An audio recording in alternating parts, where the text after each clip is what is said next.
पश्चिम बंगाल में लगातार दौरे कर रहे भाजपा के कद्दावर नेता और मध्य प्रदेश के गृह मंत्री डॉक्टर नरोत्तम मिश्रा ने ममता बनर्जी पर तुष्टीकरण की राजनीति करने के आरोप लगाए हैं। डॉक्टर मिश्रा ने टीएमसी नेता द्वारा सीता माता पर अपमानजनक टिप्पणी करने के बयान को भी आड़े हाथों लिया। डॉक्टर मिश्रा ने कोरोना वैक्सीन पर विपक्ष के बयानों पर भी ताबड़तोड़ हमले किए। दरअसल ये तुष्टीकरण की राजनीति जो ममता जी की है मुस्लिमों की, वो उजागर कर दी उनने, और इसलिए फतवा जारी कराया है। ममता जी के पक्ष में या राहुल दावा के पक्ष में जो इटली में आराम कर रहे हैं, इस तरह के फतवों से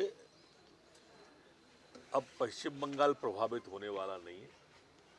पश्चिम बंगाल में भारतीय जनता पार्टी की सरकार बनने जा रही है।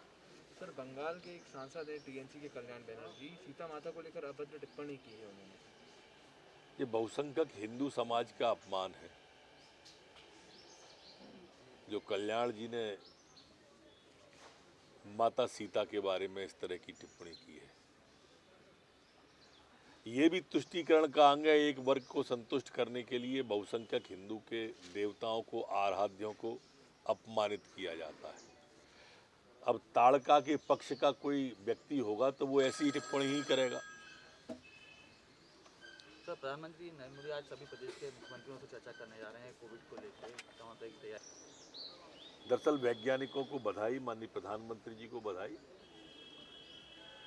आम जनता के, आम जन के जीवन की जिस तरह से प्रधानमंत्री जी चिंता कर रहे हैं और लगातार प्रयास कर रहे हैं, वो अपने आप में अनुकरणीय है। एक पक्ष ये है और दूसरा पक्ष वो है जो वैक्सीन के बारे में भ्रम फैला रहा है और भ्रम के माध्यम से भय फैला रहा है।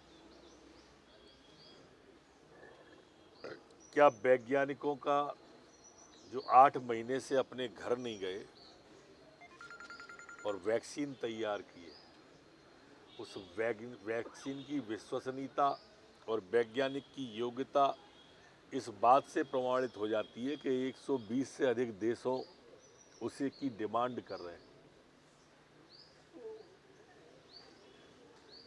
जब भी राष्ट्र के सम्मान की बात आती है, तब ये विपक्षी लोग उसको धूल दूसरित करने की कोशिश करते हैं। सेना ने सर्जिकल स्ट्राइक की या एयर स्ट्राइक तो सेना पे सवाल उठा दिए। चुनाव हार गए तो ईवीएम पे सवाल उठा दिए। केस हार गए तो न्यायालय पे सवाल उठा दिए। आज हमारे वैज्ञानिकों ने राष्ट्र का गर्व ऊंचा माथा किया है तो वैज्ञानिकों पे सवाल उठा दिए। पता नहीं ऐसी धूर्तता कहाँ से आती है, पैदाइशी है या कोई कोर्स किया है, ये नहीं समझ पाते हम। सर, लेकिन कांग्रेस के नेता ये कह रहे हैं कि वाकई इतनी सुरक्षित है वैक्सीन, तो बीजेपी के हम तो खुद ही गए थे लगवाने के लिए, हमने कब मना की है। लेकिन कांग्रेसियों के कहने से तो कांग्रेसी को कहने का अधिकार जब है जब वो खुद लगवा दें अपने राहुल गांधी को। पता नहीं वो घूमने गए, तबीयत देखने गए या वैक्सीन के डर से गए, ये नहीं पता। मुनव्वर राणा जी को पता नहीं क्या हुआ, उम्र हावी हुई है, क्या हुआ है, लेकिन वो एक विषय हो सकता है। पर जवानी जहर फैलाने वाले जो देश के अंदर माफिया हैं, इनके बारे में भी गंभीरता से सरकार विचार करेगी कि ये समाज के अंदर जहर घोलने का ही काम करते हैं, दूसरा कोई काम ही नहीं करते हैं। ऐसे लोगों पर क्या कानूनी कार्रवाई हो सकती है।